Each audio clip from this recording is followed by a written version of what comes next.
Mana hidhaa eegganseenuu eegalee waggaa 27 kun yeroo 14ffaati. Nama kun.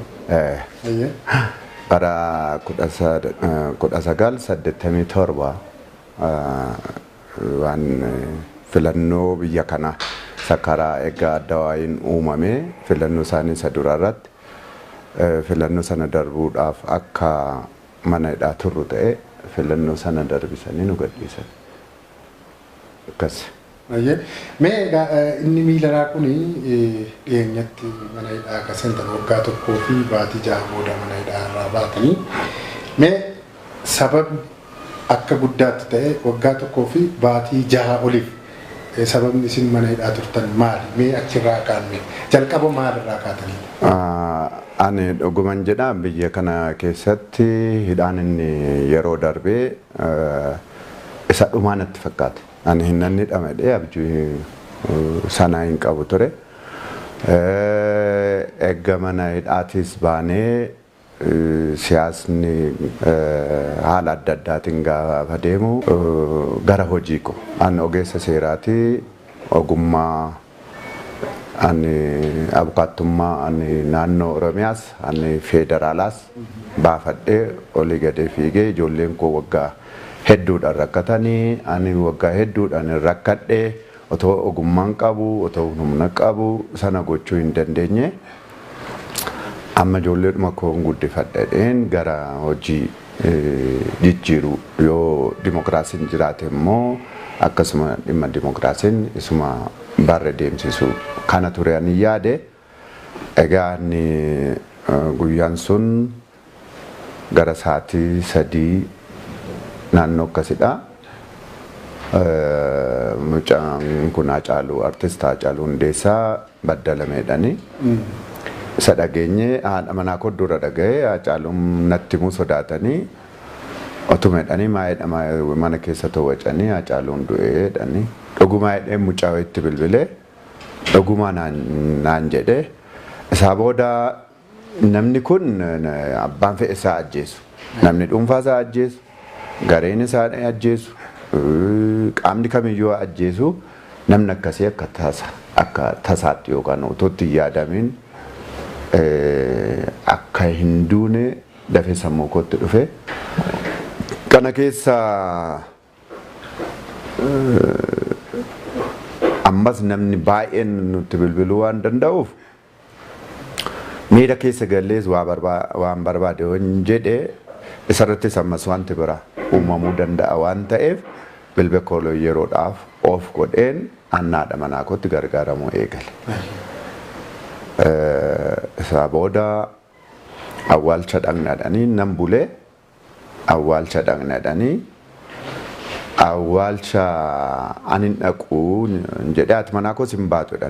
Sababiin isaas kana dura mooruma kana fuulduratti poolisiin 2 dhufanii ana rukuchuu dhufanii ijoollee Rift Valley kana narraa baase.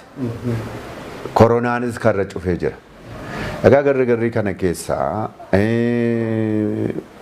waan koos cufanii turani guyyaa 2 akkaawuntii ko akka baane akka hin galchine ta'ee jire warri dambanyoota koo hin galchuudha maal jedha isaa booda FB irratti gadi gadhiiseen booda waaniin sun naa gadhiifame sababa adda addaa waan hin beekuuf hin callise boo'icha kanas yoo dhaquun dhiise akkos hin galchuu dhiisus waan hin jedhu garuu mucaan kun hunda keenya bilisa baase jijjiirama sana keessaa gaheen guddaan ansaati. Natti dhaga'ama anis otoo carraa sanaan argadhee inni hafee akka waa tokkotti natti tola nun umuriin keenya deemeerasi waa hundaa ta'eerasi egaa daa'ima waan gochuu natti dhaga'amus kana caala wanti tokko kan dhufnedheen callise giddiitti egaa namni yoo dhaqee mucaan kun namaan booti ati naannoo kana namni maal siin jedhaan namni maal naan jedha kun yoo du'as ta'e manattuun nafuu achuma deemnee dhumna een hundi isaanii deemaniiru reeffis deemeera ani dhumarra kun manni koo goodaadha akkuma gartu mana kanatti namni dhokachuu hin danda'u mana kootiin baanee otoo uummanni kana guutee jiruun konkolaataa hin qabu VTC wayii mucumammaa as dhaabatu kanatu naafide akkasuma naanna'een kun ishuma ammas irra dhuftan kanarra naanna'een naan asfaaltii ga'u inni waajjira ganda Ashawaa Meedaa kana naan ga'u reeffi deebi'eedha. Reeffi ol naa deebi'u fidanii iddoo waajjira waanii kana dhaabaniiru innaan achi ga'u. Kana gidduutti bilbila koos baanee ammaqaa Profeesar Mararaa naa bilbile.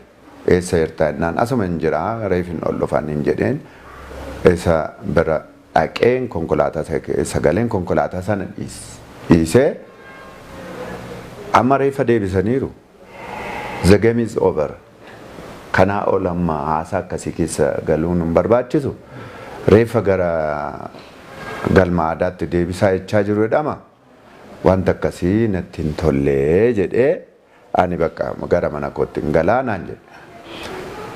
Shedeen konkolaataa isa keessa naan bu'u konkolaataan isheen ani naa fidanis deemte. Ani luka kootiin naannoo kana hin jira gara mana kootti hin deebi'e. Kanuma waan ani dhimma sanarratti gahee qabu jechuudha.